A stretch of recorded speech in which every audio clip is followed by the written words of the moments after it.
And when we're gone from here, well, our friends will be drinking Everybody all now. the beer. Everybody sing. In heaven there is no Welcome fear. everybody to Rümp Chät Live. That's why. Here at the Stetson Country Christmas. I'm playing that song because this is the song the band plays after every Iowa Hawkeye victory. What? Go Hawks! Wow, that you couldn't have planned that any better for those people to walk by. So, the Iowa football Hawkeyes play the Michigan Wolverines tonight at 5 o'clock for the Big Ten Championship. I'm a fan. You are? A little bit. Just a little bit. Oh. We'd like to welcome everybody watching on the live feed right now. Welcome to Rümp Chät, day number 3 in beautiful Las Vegas, Nevada, the home of the Wrangler National Finals Rodeo. Yes. And what a couple days it's been. It's good to have some people back here today. For everybody that's listening on iTunes, we're in the beautiful, beautiful Rio Convention Center. And it's about a 6-mile walk from the entryway to get back here. And it's not a normal convention center where there's one big room. There's like 30 big rooms. But you guys all found us, and thank you for coming. And everybody watching at home or wherever you're watching, thank you for tuning in. And we've uploaded our first 2 episodes and with Carly Servey and JJ Harrison. He was good. JJ was good. We got a lot of positive feedback, for 2 guys that didn't get along, and now we're friends.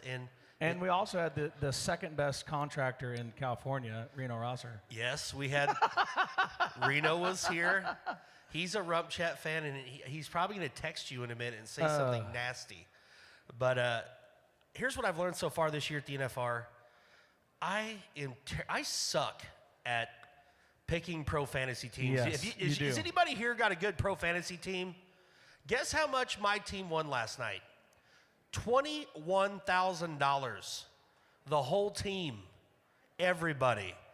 89% of everybody in Pro Fantasy Rodeo was better than I did last night. Everybody sucked. So tonight, who'd you have in your bull riding? I had JB. And I called JB this morning. He's fine. He was standing outside smoking a Marlboro Red cigarette. And he goes, why is everybody calling me? He's like, I get knocked out all the time and nobody cares. I do it one time in Vegas and it's a whole deal. And then Cody Webster actually he FaceTimed him. Did you see that? Yeah, and he posted a picture. Yeah. So he's got a few stitches, but I guess he passed concussion protocol, is what I heard. Is that right? And this isn't the NFL. Is there really concussion protocol in rodeo? They said there is a concussion protocol. So hopefully, JB, if he is healthy I'd like to really read that. I wonder what the concussion protocol is. Can you stand? All right, you're good. Well, Cowboys are tough. I mean, most of them. That's what I'm saying. Except for, Dawson Hay and Brody Crest. No, I'm just kidding. Dawson's on my team. 2 of my guys last night, Dawson Hay and Cole Franks, both of them got re-rides. That is not the way to start the rodeo off. But tonight's really good. A lot of good horses out tonight. Yeah. So Show Stomper's out tonight. Full Baggage is out tonight. What pen would this be? I'd say it's the medium pen. It's the Eliminators? And the Bronx and the Bears, the Eliminator pen. I don't know. I don't think Full Baggage. What was last night? Super Hopper. Last night was the I won't stand in the chute and then I'll get a re-ride pen. That was what the Bulls were. Okay. We were 25 minutes over on our timeline, and which is, it's okay because that was all the animals and guys not nodding their head. There was nothing per se the production team could do, so we were good about it. Everything else was fun. I have a critique about the production team. Oh yeah, here we go. Okay, now I'm not one of those people that gets on Facebook and makes it a whole deal. But you are. But you're doing it right now. Here's my only critique. Every time that I have a crappy performance of being a rodeo clown, you guys all pull me aside and tell me I suck. Okay? No. And then you tell me to get better. Just Boyd. Especially Boyd. Here's the deal. Last night, the opening was Easton Corbin singing Let's Roll With It, a song from 2010. Okay. How in the world was that? Let me ask everybody here. Hold on. Can anybody else name me a big hit from Easton Corbin? Exactly. Exactly. That's so his biggest hit. Why would you want to start the rodeo off? Oh, Man, I'm sorry. Garth Brooks was booked. Okay, I'm not saying Garth Brooks, but I'm saying, you remember, Do you know how hard it is to get guys, stars to come? you and don't just have to have a do it? star. You could play the music. You don't have to physically have the star. Like I said in the past, if you lowered Wade Sundell out of the roof on a stage with smoke underneath it to live wire from Motley Crue, would that not kick more ass than Easton Corbin? And I'm not talking bad about Easton Corbin. He's a friend of mine. We've never met, but on Facebook we're friends, so that pretty much counts. But baby, let's roll with it, country song. Like, how in the world does Easton Corbin relate to Let's Rodeo? What are they going to do tonight? Why not just have the guy from Stained? It's been a while since I said I'm sorry. He's awesome. Aaron Lewis is his name. And he listens to Rümp Chät, okay? So, Aaron. No, he doesn't. I would rather have Aaron than Easton Corbin. But what was cool last night, you know me, and it's been said on here, and it's okay. I'm comfortable with it. I do have a man crush. In my wife, I'm married to a beautiful lady. She's right there. But I really like R.C. Landingham. But last night, Rip was there.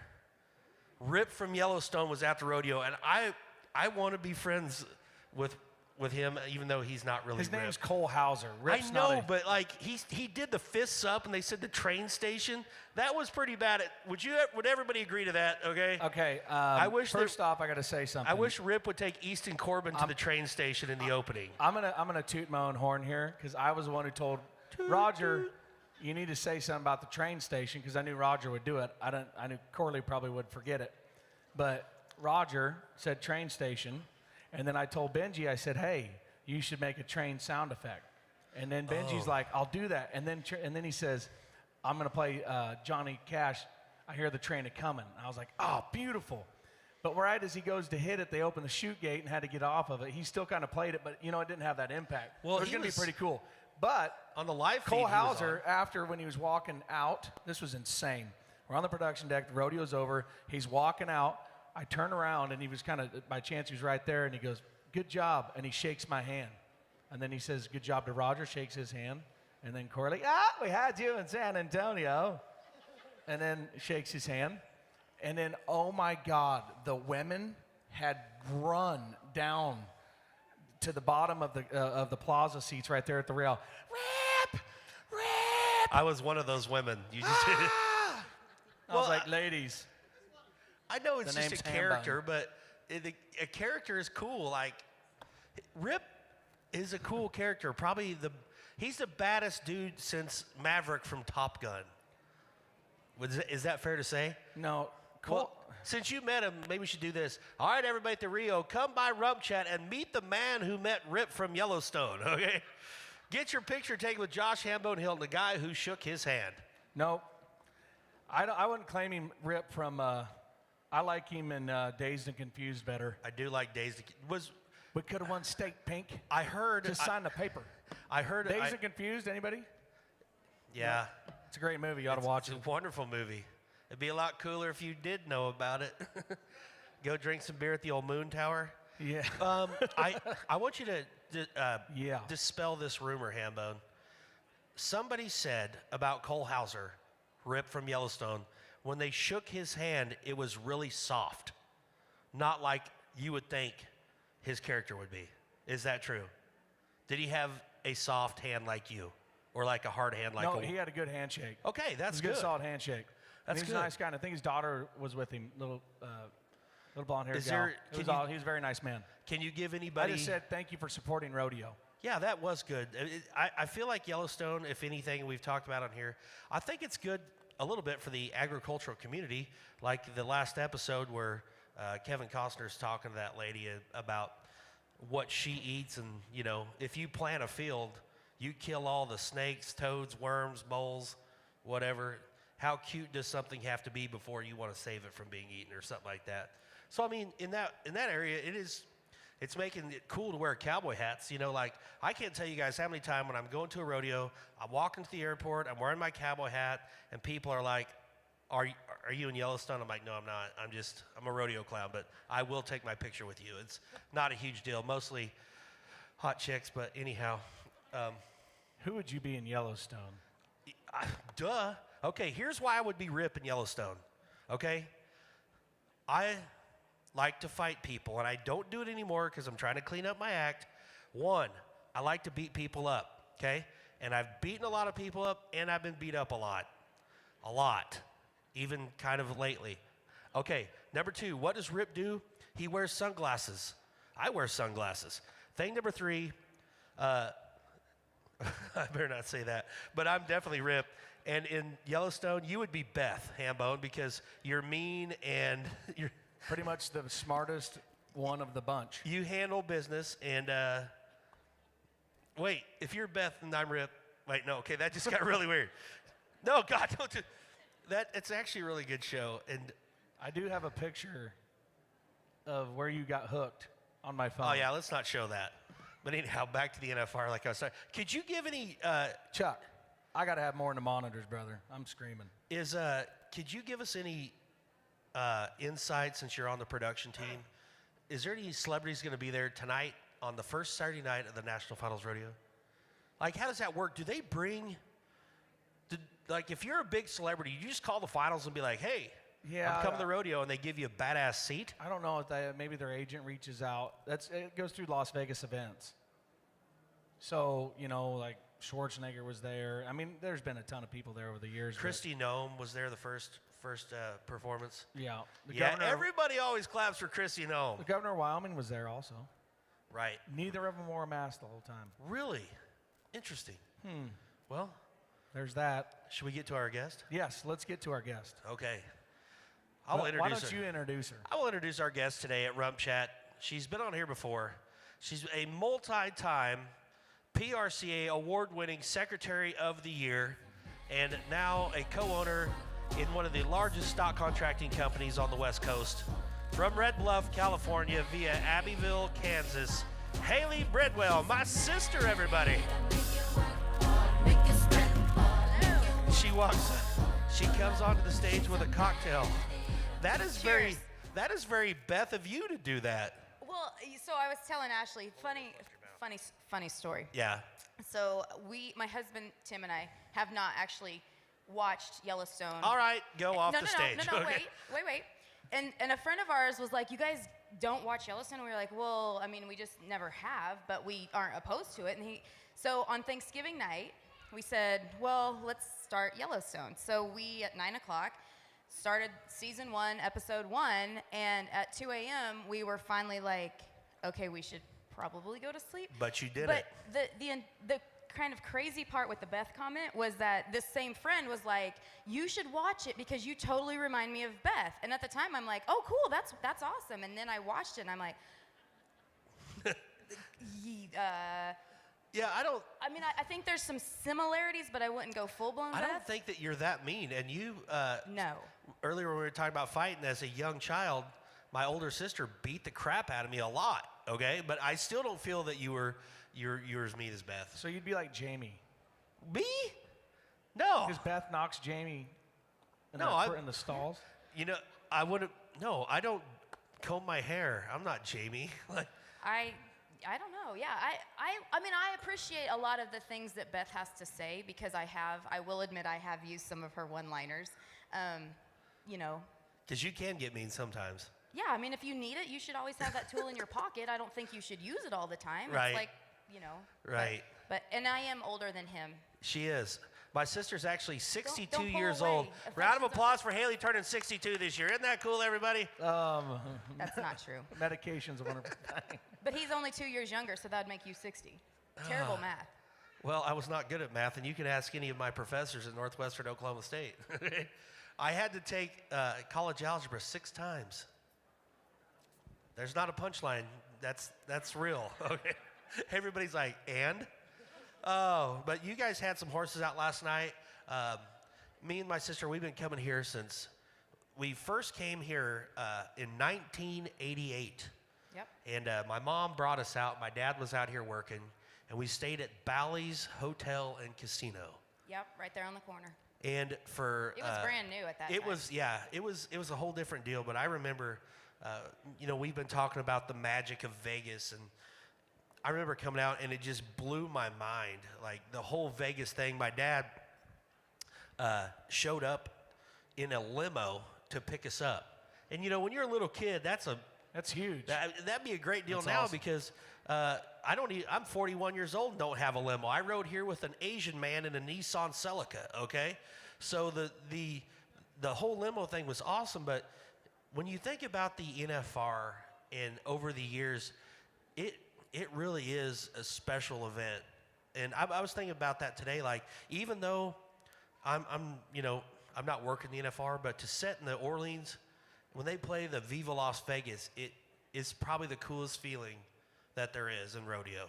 Oh, it's funny you say that because I had that conversation with someone last night because we still have the seats, the original seats that our grandpa was able to obtain the first year that the national finals came to Las Vegas. All of the stock contractors at that time were offered to buy as many seats as they wanted because at the time they were afraid that no one was going to come to the rodeo in Las Vegas, so they were encouraging all the stock contractors to buy up all these seats. And so we still actually have those original seats. And last night I said, I love that it went to Texas last year. I love that we were able to have it. But there's just something intimate and sentimental about this arena and the Thomas and Mack and those yellow chutes. And for me, growing up in this business, like I just am very partial to this setup and this town and this rodeo and how we've done things for so many years. So, Is there anybody here in the crowd liked it better last year in Texas? Obviously, Yeah. they're all in Vegas, so. Everybody who said no has $19,000 of unpaid parking tickets from the greater Fort Worth area from last year. Yeah, and if anybody says, "Oh, it's so expensive in Vegas," go get a hotel room in the DFW area during the NFR last year. well, and Texas has lots of cool things. Obviously, we go there for the American, and there's lots of great rodeo events there. But there's just something special about the national finals in Las Vegas and what it means to so many families and contestants and personnel and just all of us in the rodeo industry. Yeah, and especially coming back, I love the we're back. That is the compliment I want to give the finals because like they have played into the we are back in Vegas, and it's been amazing. That is one thing I have loved besides Easton Corbin. I don't know if you heard about that, but the light shows and the project mapping, and I mean it's pretty dang cool, really. It is very cool. And to touch on the Easton Corbin thing, so Tim met Easton in the back alley before he came into the rodeo last night, and Tim didn't know who he was, and he said, "Hey, Pard, are you with the band?" and Easton looked at him, and he goes, "As a matter of fact, I am." And he goes, "Oh, really? You want to help me hang these flanks?" And because he was getting ready to hang flanks on our bareback horses, and Easton Corbin looks at him, and he's like, "I'm Easton Corbin." And Tim turned around, and he goes, "Well, I'm Tim Bridwell. Nice to meet you." And Tim would have no clue. You know what he should have said? Tim should have said, "Baby, just roll with it." He did. And so he goes, "Oh, yeah, I know you. You had a song a couple years ago that I really liked." And he said it went something like this. And he tried to sing it. And Easton Corbin's like, "Yeah, I'm going to do that one here in a minute." And he's like, "Oh, no kidding?" And it was totally embarrassing, but awesome at the same time because it was equally as awkward, I think, for all of us. I don't plan the opening, so he's Yeah. trying to get under my skin. I'm just No, I'm not. saying, why don't you go put up $15 million and have a rodeo in Vegas? It's no big deal. My favorite opening, was anybody here in like the mid 90s when the eagle fell out of the rafters during the opening? It was like a tribute and a Western opening, and then there was buffalo and kind of a saloon dance scene, but at the end there was an eagle. It was a person dressed in an eagle signifying, and it fell from the rafters, and it was The guy fell in the eagle yeah, suit? he did like a free fall out of the rafters in this. It was amazing. That had to be when the rosters I were didn't- doing the openings back then. It That was. had to be. And I But wasn't did you drinking die? yet. I didn't drink back then, so I promise. I've got a funny story about a body falling out of the rafters. Here? Oh, wow. No, Kansas City. It reminds me one time, Leon Coffey's out there, and I think Rick Chapman, and they did the dummy, his stand-up dummy, and they took it up in the catwalk, and You got to know Leon, but that Leon's standing out there, and they dropped that dummy out of the catwalk, and it landed right in front of Leon. And he, Yeah, well, you know, it's really Anyway. not that. It's really not I'm that sorry, fun. but you got to know Leon. Man, Hambone, a body dropping out of the roof. That's hilarious. No, but it's just funny. You got to have. Never mind. Went downhill fast. It's hilarious because he thought someone fell. Hank. I'm going to. Oh, Anyway, I now love let's you. move on. I love you. Moving Sorry about on. that. Sorry about that. So move on. So where are we Rump, going? Be funny. Where are we going Let's with go. this? Be Let's funny. talk about it. Come on, 10 gold Am buckles. I making you mad? Come on, 10 gold buckles. I Prove should- it's not a popularity contest. It is a popularity contest, and I won, so suck it, Hambone. Okay. Oh no, but do you? The one thing every day I've discussed, and I did it again today.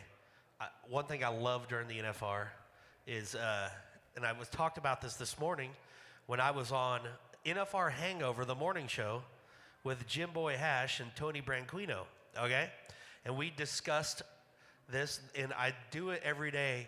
I used to, I've almost cried to Hambone in the past when I would read bad messages about myself online after rodeos, because, you know, honestly, I get tired of hearing me. And I can't imagine if you're watching the Cowboy Channel and you have to watch 120 days of Justin Rumford. Yeah, you're going to get tired of it. I get it.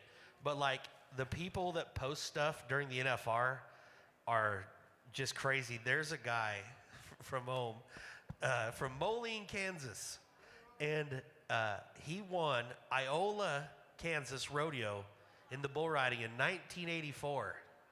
And he is putting up Facebook posts criticizing Boudreaux Campbell and his riding style. This dude didn't win $500 in his life, and he's got a 250 comment deal about what Boudreaux was doing wrong as a bull rider.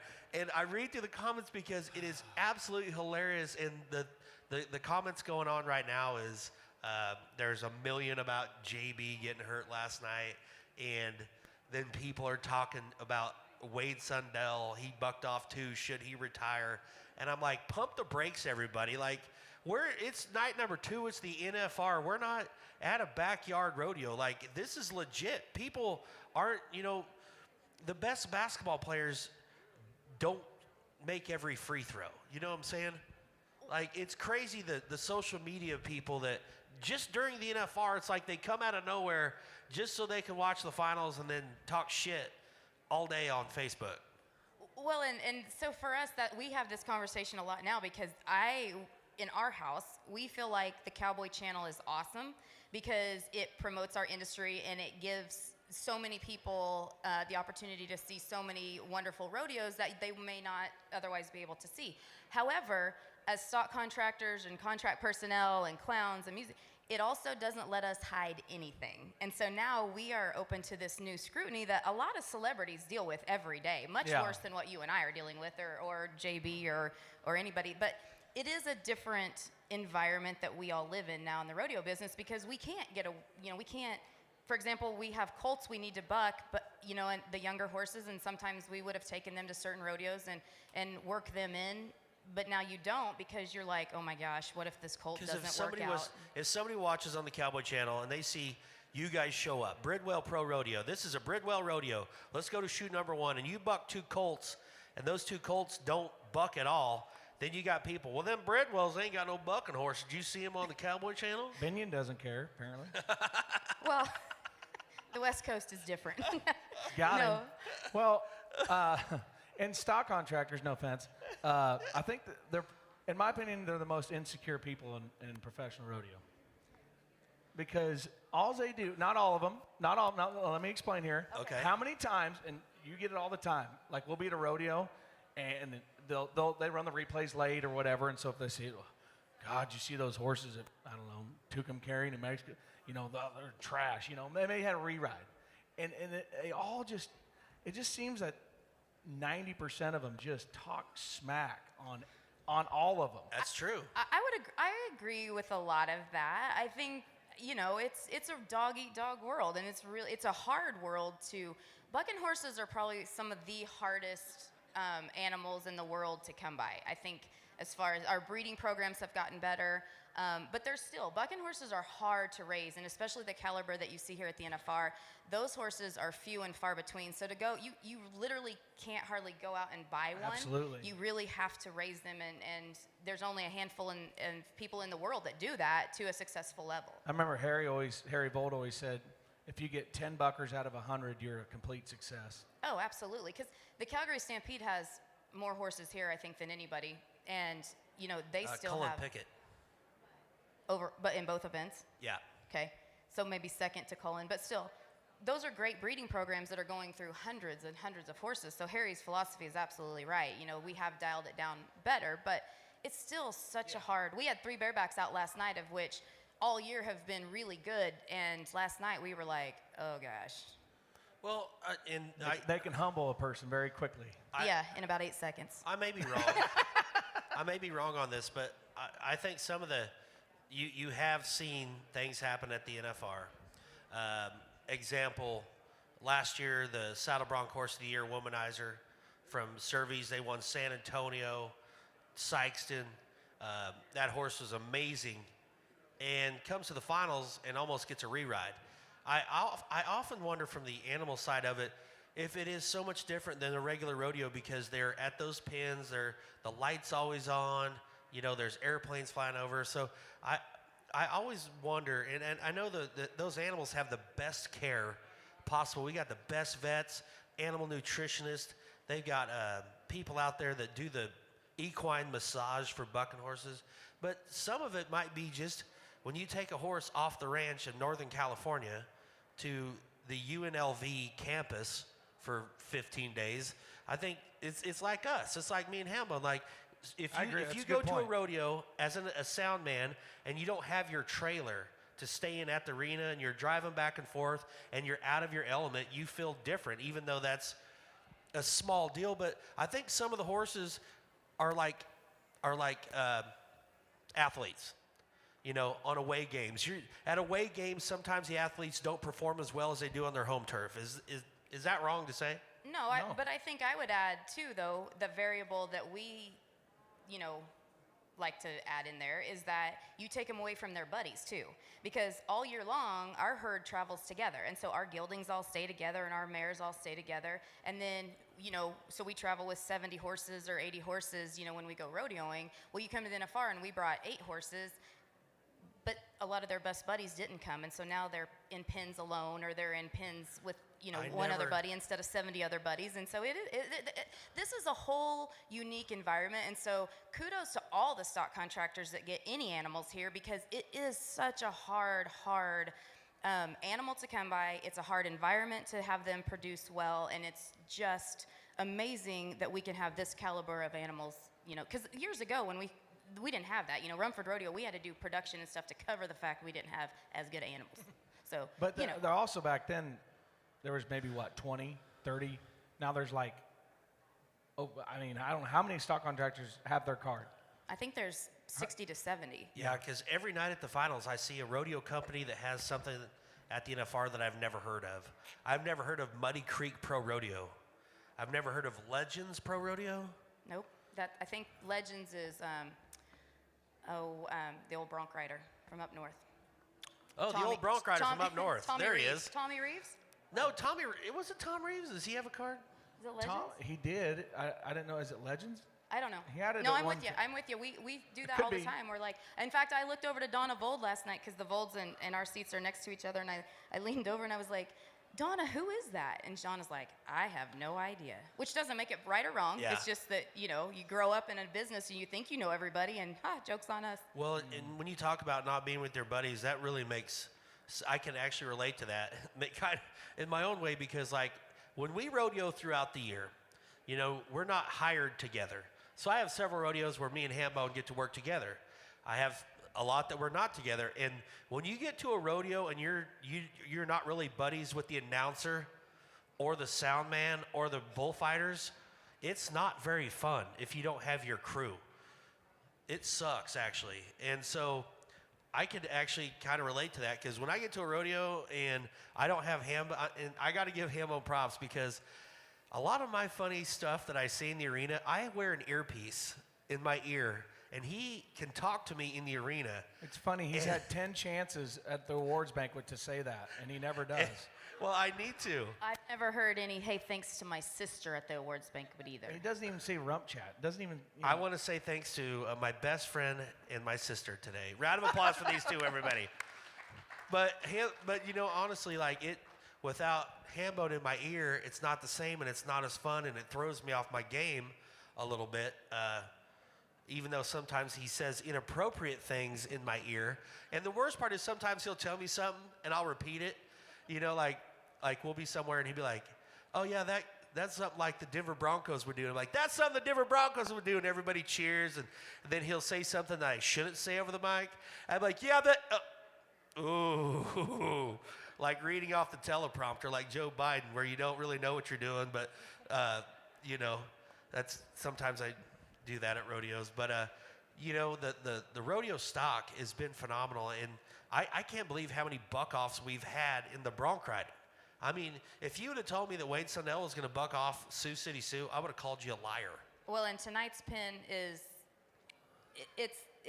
tonight's pin is the Eliminators, and I think there will be some people eliminated. There will be a lot of buck-offs again tonight. Is it safe to say Killer B will be out tonight? I could look at the draw. I don't know. Is she in the eliminator pin? I'm sure, yeah. Have to be. But Indian Burn's out tonight, so that's how I know. Is that the only one That you have horse. out tonight? What's that? You have one horse out tonight only? Well, we have Girl Crush is out in the bareback riding with Taylor Broussard, and Indian Burn is in the bronc riding with Brody Kress. Indian Burn should be horse of the year. In the running. Safe to say in the running. I agree. I'll be honest. That 'cause horse I'm is awesome. Transparently honest. I would say we were really disappointed that he wasn't, because when we were in the Northwest, which the Northwest run, when we start out Caldwell and Ellensburg and Pendleton Puyallup, we were all out there, and everybody was talking about Wild Cherry and Indian Burn, and we thought really, we didn't expect him to win, but we thought, yeah, he'll be in the running, and when he wasn't, we were really, really, really, really proud and thankful and glad for our friends, the Corcos, with Onion Ring. But we looked at those, and all of those 3 horses that were in the top 3 for the Saddle Bronc of the Year they're really rideable horses. So yeah. they're rank horses, but they're rideable horses. And then we got to thinking, how often do they pick a really rank horse as the horse of the year? So yeah, I explained that. Had a good on a comment here. The difference between the rank pen and the eliminator pen, like the pens, because there's first off, what are the pens? I'm not really sure. There's eliminator, TV. They always called it TV Well, pen. I don't know in why the old there's days, it rank was the pen. Why do they call it the TV pin? I think because back in the day there was only 3 rounds that were on TV or something like that. Well, I think in the old days, the old days, only the 10th perf was on TV. So they call that the TV. And Gotcha. so whatever the horse, just for everybody that doesn't know, all the animals that come here they go through twice. So all of the horses and bulls will get bucked twice. Some of them come through in the re-ride pen the first time, and they will only get bucked. If they give a re-ride on a horse, though, that horse doesn't go back into the draw. Is that correct? Correct. Okay. That's And what I they thought. have to take every night the top 3 marked horses or bulls of that perf have to come back. So if you give a re-ride on one or they stall, they cannot come back. But What if it's like last night? Pete Carr, one of his really good horses, the flank broke, and Dawson had the horse. That horse is phenomenal. That wasn't Pete's, that was Benny's. No, it was. Pete's horse is the one that the flank come off of. Okay. So that Oh, horse. the white horse? I can't remember a lot from last night, but people were telling me about it. And Why is that? Because I had a fun time. It's Vegas. And it's Vegas. But honestly, like if you have an outstanding horse, if Indian Burn comes out tonight and the flank breaks or something happens, that's not the horse's fault. So shouldn't that horse still get to come back into the draw? Yes, and he can, because that's an equipment failure. If they are inferior, which just means they just weren't as good or up to par, then that's when they don't come back. So those are 2 different re-ride categories. And I will tell you this about the horse deal. It just absolutely blows my mind. And if anybody, when people think that rodeo people don't take care of their animals, I would like to see an animal rights activist go to the ranch and watch these guys take care of their horses. Those horses every night are slick and they look great. And like the Calgary horses, their hair is cleaner than any chick I've seen in Las Vegas. I mean, absolutely beautiful animals. And growing up in the stock contracting businesses we have. How does that make you feel, ladies? Yeah. There's no lady here that's got better hair than Yippee Zigzag cherry. Kibitz. All right. But I mean, just it does make me mad, and I think that's the care of the animals is also why stock contractors get so mad at each other, because they put so much time and money and effort into trying to get these horses, these great bucking horses, to the NFR. And so when something bad, you know, when you get a reride, it does hurt your feelings because you've busted your ass And your bank account. and all your money to feed this dude high dollar feed so he feels good, so he looks good, so he gets to the NFR and runs off. Well, But and it's a long process. I think you know, we talk a lot to folks all over the country and the rodeos that we go to about the process that it takes to get them to this point. So most of these horses that are coming here are going to be in the, you know, 7 years or older. So we don't start bucking our horses at the rodeos until they're about 5 years old. So our mares have them in February and March every year, and you know, we keep them around the house till they're 1 and 2, and we bring them in and we nurture them and we dummy buck them once or twice a year, and we go through. It's a long process to get these horses to even get to a rodeo, to where they can get to a good rodeo, to where they can get to this rodeo. would you say it's 7 years from the time the colt is born to the time that he goes to a rodeo? I would say on average that's a good guess. Yeah, it's such a long process. And, Yeah. And the horses are fragile in the sense that they're so smart and they're so understanding of what we're asking of them, and you want to push them, but you don't want to break them, you know. And so that's a fine balance that we all have, you know, in knowing which horses can take what and how much. Indian Burn did come here as a 4-year-old. Which was unheard of, and I was really surprised my husband let it happen. It didn't hurt him by any means, but you know, typically that doesn't happen. But his first trip here was as a 4-year-old, but he's now 7. But yeah, it's such a long process, and we wish everybody could see it from the side of it that we get to see it from the back side, and knowing how much love goes into these horses, and it is your blood, sweat, tears. Well, and that's one thing that I get to see through you know, when my sister's out there taking care of those bucking horses, and before church on a Sunday, you know, you got all the kids out there feeding and taking care of these animals, and yeah, but you know, I've actually been to a pasture, and I say pasture, where you run your guys' bucking horses outside of starts with a T, where you sent me to pick those horses up in the middle of nowhere. Tehachapi. They're like, oh, it's just a little pasture. Nah, it wasn't a little pasture. It was about 22,000 acres. That was the pasture. And that's where those horses, you know, were running. And so, you know, when these horses are not at rodeos, man, you look at the ranches, the Butler Ranch, the Survey Ranch, Frontiers Ranch in Freedom, Oklahoma. And you guys lease a lot of pasture because Northern Oklahoma, or Northern California, the average ranch size is 22 acres, I guess, due to its expensive, you know, in California. But Don't get us started on regulations in California. Yeah. But you know, when you guys, do you guys ever feel, and this is kind of a crazy question, but I want to ask it because you're my sister and I can. It's Rümp Chät. Do you guys ever feel like maybe sometimes you get left out of the stock contractor of the year talk just because you West Coast rodeo so much? I mean, if you think about Bridwell Rodeo, Salinas, St. Paul, you know, the big rodeos that you guys have, those are huge events.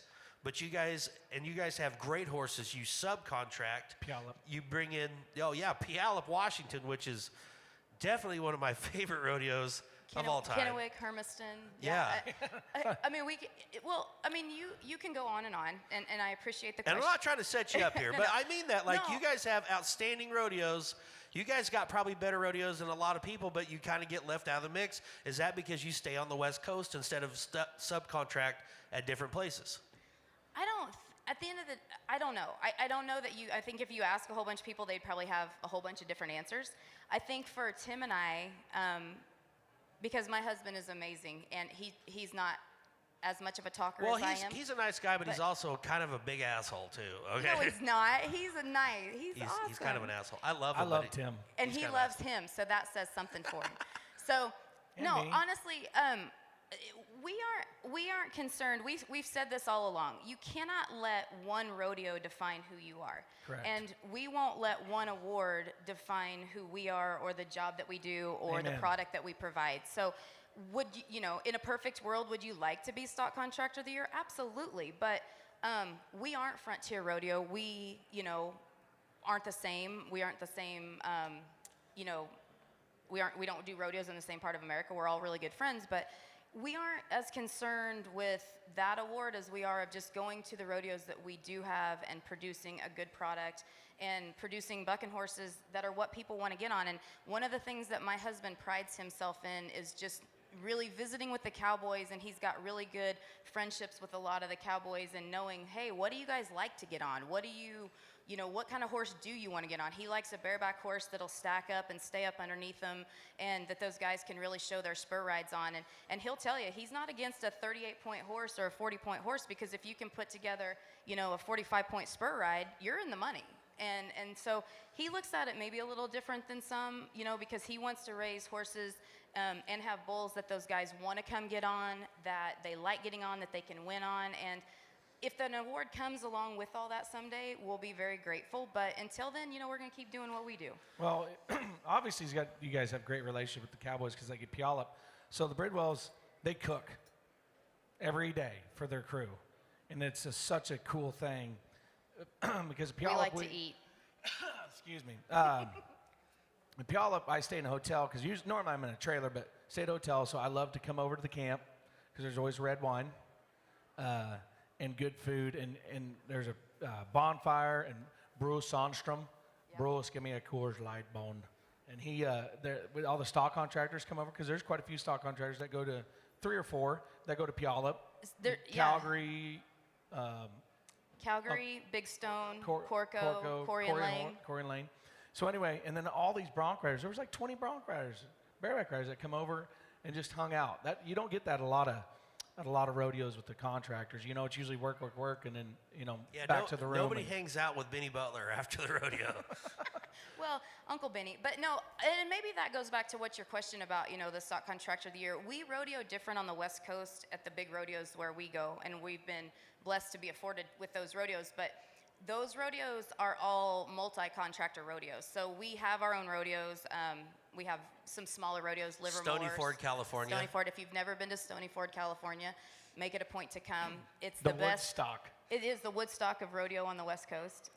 But yeah, we don't rodeo alone, and maybe that takes away from some of what people think that we're able to provide. But at the end of the day, we rodeo with Calgary most of the year. We rodeo with Corey and Lang most of the year. And for us, it's a personal achievement that we can buck our horses against Calgary's herd all year long, and our horses are holding up and they're doing their thing. And to be able to be around that kind of excellence in the rodeo business day in and day out, like the Calgary Stampede and the Corcos and Corey and Lang, that's what keeps us going. And so, yeah, the words are cool, but the bonfires and the people that we meet, that's why we do this. Like, who really rodeos for the money? I mean, there's not that much of that. Especially rodeoing in California has not been real profitable in the last, because of what was it, COVID deal? You got broke out for a while, but most of the West Coast rodeos, they're kind of back up and rolling now, though. I mean, you guys had Red Bluff, you guys have your circuit finals on New Year's Eve, is that right? I mean, we do, and the biggest gauge of where rodeo is at in California, because everybody hears horror stories about California, and a lot of them are true. None of them really happen where we live up in the north, but we did get to go in October. We went and did a rodeo in Industry Hills, California, which is about a mile from Compton. I've been there. What? Dirty What? 530. And it is in LA County, which is one of the most restricted counties still in America. And we had a full house. They asked him to wear a mask. Nobody did. I think everybody brought him in case they ran out of toilet paper in the porta potties. But you know, for the most part, it was as normal of a rodeo. We had 5,000 people in the stands for 2 days, and it was fabulous. And so, You know, and that's the thing I think a lot of people don't understand in Kansas and Oklahoma. You know, a lot of people, I've figured this out over the years. And me and Hambone both rodeo a lot in California. But people don't understand how big West Coast rodeos are and how awesome they are. Because, I know me and you growing up in Abbeville, Kansas, Hayley and I grew up in a town of 102 people. that was counting cats and dogs. That's everybody. We had to, and this is going to sound so cliche, but it's the truth. We had to ride an hour every day, one way on a school bus with John Welker, who was a dick, and he was the bus driver. I'll second that. And he would smoke John cigarettes. Welker. He didn't smoke No, cigarettes. he wasn't a dick. He's a nice guy. I was pretty bad to him, and I've apologized later in life. But, you know, we had to ride an hour each way on the school bus, and everybody's like, oh, my God, California. Like, there's even ranchers in Kansas right now, they're like, can you believe your sister lives in California? I'm like, Northern California is not so bad, but, like, you got to those rodeos, to Red Bluff, California. Amazing. There's a little rodeo in Auburn, California that is just, it's on the racetrack that would just blow your mind. Santa Maria. Tina and the whole group down the Santa Maria Elks Rodeo, a 5-perf rodeo. Rancho Mission Viejo. Oh, You San literally Juan, the rodeo richest. on a polo field. Yeah. Like, they bring the dirt in, stands on one side, a big tent down the other side. And the way Reno sets it up, he's got 2 sets of chutes, bucking chutes, and 2 sets of roping chutes, one on each end. And then the tables down one end, it's like $10,000 a table for the front row, and then $7,500 for the second level, and then $5,000. And there's, I don't know how many tables in there, but it's just different in California. Well, and then we rodeo different there, and that's one thing that I had Correct. to learn because growing up in the Midwest, our rodeos in the Midwest are like 2 hours and 15 minutes. And if it's over 2 hours, they get bad, yeah. Yeah, if it's over 2 hours and 30, you're fired because you have not been entertaining. And so when I went to California and to the West Coast, if you were under 4 hours, you were fired. And it's such a different, you know, it's just such a different. Pendleton Roundup, the first year I worked there 18 years ago, and it was about 5.5 hours long, and I'm like, oh my gosh, we're all going, like, this is rodeo hell. We're all done here. This is terrible. And then they were like, good job, and great, you know, and it's like, what are you doing? But they have massive beer sales. They have massive crowds. It's just a good time, and there's so much history and heritage at those old California rodeos that, you know, the Reddings and Clovis, California. I mean, if you're not from California, you've never gone to rodeos out there, make it a point to pick some and go. I remember when you were secretary in San Angelo, and Tim came, and we were rehearsing, and he's sitting in the stands, and it's pretty intense there. Our production there is second to none, and Boyd was leading it. It is intense, very intense. Boyd was leading it, ass. and Boyd's an intense individual, but he does it because he cares. I love him. And it's a good- and and it's he- a good thing yeah. because he makes things better. But he's intense. So, and Tim's sitting there like, wow, we do not do this out west. Like, well, first off, it's indoors, so I mean that's different. But we run that rodeo off. We average about an hour and 50 minutes. Yeah, and the production on the West Coast, you know, Reno Roster does an amazing job with production, but it's not as necessary or as prevalent, I guess, on the West Coast because it is such a historical and, you know, kind of deal, and everybody. Well, you just start the rodeo and you rodeo and you drink beer and you And see your sell friends you tons of haven't beer. seen well, that's and why yeah. people don't. Okay, so here's an example. Red Bluff, California, the Saturday afternoon perf. Man, the rodeo starts at 1, and it's packed in there by 11 o'clock in the morning. And everybody's there to have fun and party. If you run a 2-hour rodeo, everybody leaves. Nobody wants to leave. Everybody wants to hang out. So I think you can't pull off a 3-hour perf in Rosenberg, Texas, and have it be good. That would be awful. You can have, yeah. You actually can have a 3-hour perf in Rosenberg, Texas, but in California, and I've always said this, and I heard this from Casey Fields. there's nothing better than rodeoing with sunglasses on. So on those afternoon perfs when everything's rocking and you got 3 sections of Bronx and you got Bobby Kerr, Tomas, the motorcycle jumpers, the Roselia Rockets, The Riata Ranch Cowboy Girls, Flying Cowboys, Chuck wagon races. Chuck wagon races. It is entertaining. And I think, because I got fired from Red Bluff, but Why? I think it's because I was caught watching. There was so much going on. I forgot to clown the rodeo because they do the wild horse race at Red Bluff, and I've seen a lot of things. Hey, I got fired from Red Bluff too. Oh, good. It's, Partners.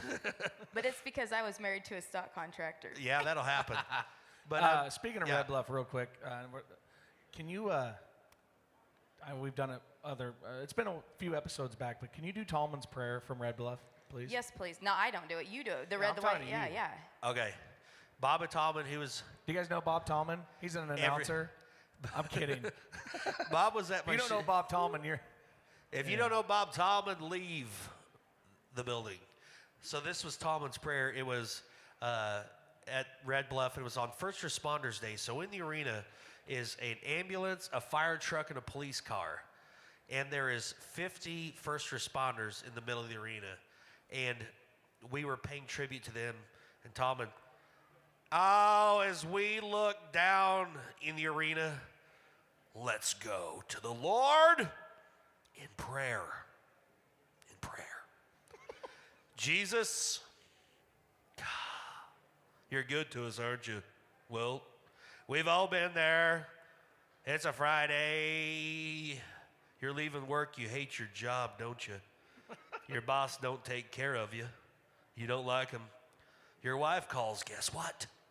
Guess what? She needs a gallon of milk. Well, you can't afford it. Little Susie needs a new pair of shoes. Little James wants to play summer football. You're driving home from work mad at your life. When all of a sudden, you look in your rear view, what do you see? Red, blue, lights. Guess what? You're getting pulled over. You can't afford the ticket, can you? Guess what? You're in a school zone. Here comes the officer to your window. Same old routine, license, and registration. You sit there in silence, knowing you can't afford the ticket. When guess what? The policeman comes back to your window, and today, it's a warning. It's a warning. And you know why? Because he's a daddy too. Amen. And everybody stopped, and we all looked at each other. I said, that's not a prayer. I said, you can't just say whatever you want and say amen and make it a prayer. But people in Red Bluff, California were like, It was like a slow, like the Oh one my lady stands God. up and starts clapping, Bob and Tallman's everybody's right. all like, yeah, okay, it's like peer pressure. Okay, yeah. people were like, that was the most beautiful prayer I've ever heard in my whole life at a rodeo. And it got a standing ovation It did. on First Responders Day because everybody was so confused. That was all they And had I was left. standing by Hayley go, he can't do that. She said he can. He's Bob Tallman. He can say what he wants. Yeah, he did. And actually, Tallman, he's going to come on here later in the week because he's staying over there at the Boyd Gaming property. And Bob had and I want to say this right now. Bob kind of scolded me yesterday. And I had it coming, and I appreciate Tallman so very much. But when and Hambo knows this more than anything because he's lived with Bob Tallman. He's been around him more than I have by far. But when we're walking through the casino with Bob Tallman, he has to stop every 3 feet because the randomest people will walk up and say, Bob Tallman, I met you back in 1984 in Dallas, Texas. And my mom always thought that you looked nice. And he will say, oh, your mom was an absolute angel, and so are you. How are you, hun? And he will stop, and he will talk to everybody. And not that I'm Bob Tallman, but when I walk through the casino, there's people like, hey, Rump. And I'm like, I just blow them off. I'm like, hey, how's it going? I just keep walking. And Bob said, Justin, I'm going to tell you something. Do you know why I stop and talk to people? He said, because time is the only thing we can't get back. It's the only thing we can't buy. And he said, every time you walk by somebody that wants to talk to you, that might be the last time you ever see them. So he says, I want you to stop and talk to people. He said, yeah, it would be way easier to walk through that casino in a hurry. But he said, when those people want to say hi to Bob Tallman, I'm going to take the time to let them know that I care. And I was like, I'm a terrible person. Okay. So, but it made sense to Hadley me. Hadley was the same way. Hadley he may not remember him, but he made those people feel like they were, their number one fan.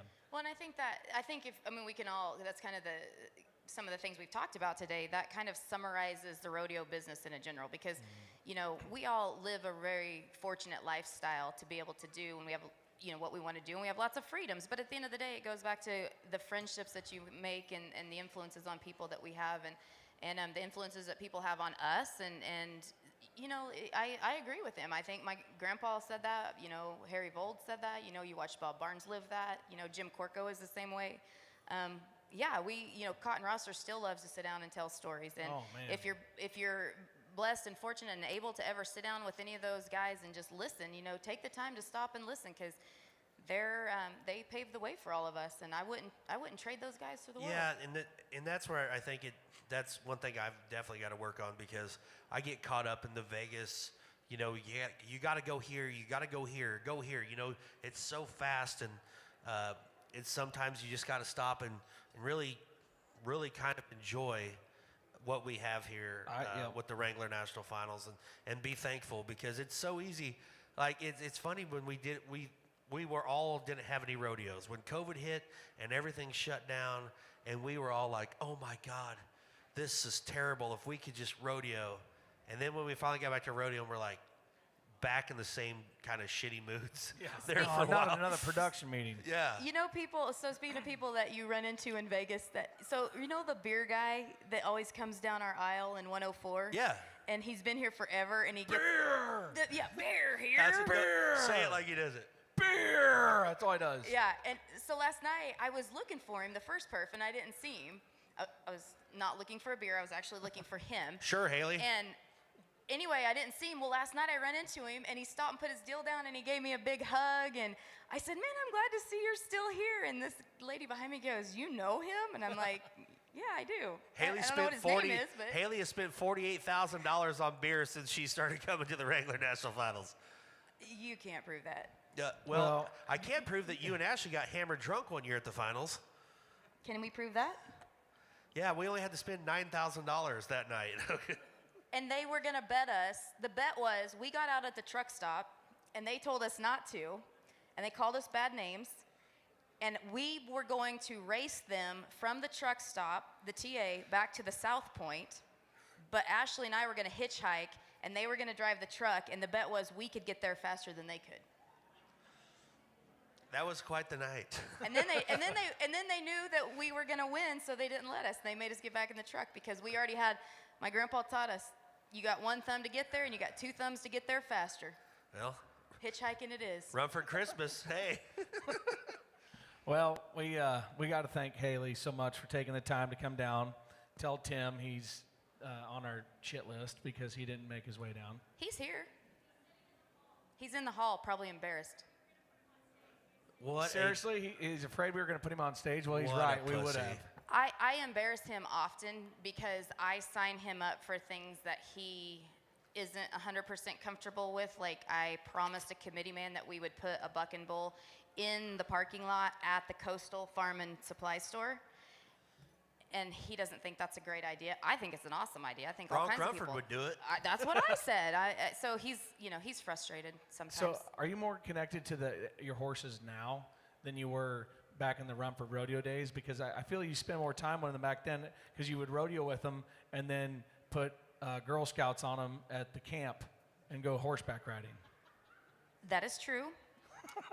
And they bucked us off a lot. And Yeah, I don't know. I'm pretty tied to this set. We don't get to ride them, but Tim does get equally as frustrated with me because we give them, like us girls, give them cookies and stuff, and we make them, so a lot of them we can go out there and scratch and pet and rub all over and pick their feet up and stuff, and then we bring them. Indian Burn's one of them, and then they come and they buck like they do, and Tim's like, stop trying to make them nice. They need to, and I'm like, no, I want them to be nice. And I want to tell one story before we finish. This is the last story, I promise. When we were younger, and I think Hayley was probably 20 years old, we had these, they were steers. They were bulldogging steers, but they weighed about 1,600 pounds. They were bulldogging steers that Benny Butler forgot at my dad's house when he was up for the Pretty Prairie Rodeo, and they got out. And we didn't see them for like probably a year. And so we catch and they're the size of bulls. They were big. They were big. So, joking around at the Rumford Ranch, we tore up a lot of stuff and got into trouble constantly and got arrested about once every other month. And so... Not us, him. Me.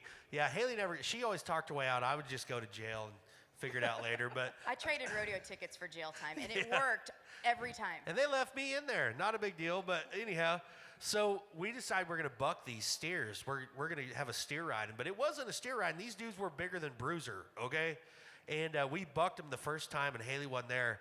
And we flanked them. And these steers that weighed about 1,400 jumped out and turned back. And they were mean. They were mean because they haven't seen people for so long. So I was like, man, it'd be so cool if I could talk Hayley into getting on a steer and have the steer throw her off and hook the shit out of her and run her over and really hurt her pretty good. He's a super loving brother, and we have gotten past most of well, this but as without my sister, therapy. my sister, I thought that would be hilarious. So like, we're at the ranch one evening, and those bulls are standing in a pen. I go, Hayley, let's have a steer ride. And I'll bet you $20 I'll outride you. And she's like, okay. So like, she gets a glove and a bull rope, and like, she's like stretching out and like really getting serious about it. And she gets on this steer, and this dude jumps out and turns back. And she's got on bull riding spurs and everything. I don't even know where they came from. It's just that random pile of leftover stuff that you find after every rodeo, and it just builds up in everybody's trailer. Yeah. And we had bareback riggins and all kinds of And equipment. Dad said, before he left that day, he said, please do not mess with those steers. And I'm like, I won't. And Which was usually Dad's famous permission. last words, yeah. so that dude goes to turn him back faster. Like, honestly, he was ranker than any bull out the first performance here. And Which wasn't hard. He threw Hayley into the pipe fence, and her spur hung in the top of it and hung her upside down. It was just hanging there, and I could see them, but they were upside down, and I wanted to kill him. It slammed her into the fence and kicked her when it was spinning. I mean, hard, right in the stomach. And I've never hardly seen my sister cry ever.